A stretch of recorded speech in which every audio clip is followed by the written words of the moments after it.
Zālē redzēti regulāri pasākumos, kur mēs esam. Mums ir savi fani, savi atbalstītāji arī.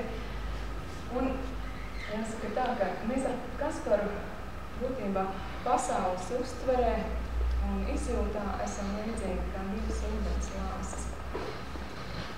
Neuzbāzīgi, pieklusināti. Kaspars ir Andrejs, amatnieks un veselē mākslinieks. Un es esmu mūzikas skolotāja. Mēs abi rakstām, abi saceram, dziedam savas dziesmas, dziedam arī populāras melodijas. Un, var teikt, esam tāds romantisks duets. Fonogrammas pavadījumus veido pats Kaspars, viņa darbu ieguldīja, bet gadās arī, kad mēs pavadījumus palūdzam no brāļa Jāņa, kur dzīvo Ventspilī.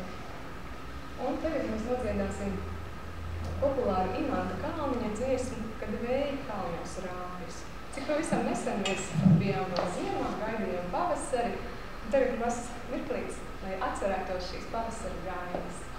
Kad vēji kalnos rāpjas. Mērijas un Džona duets.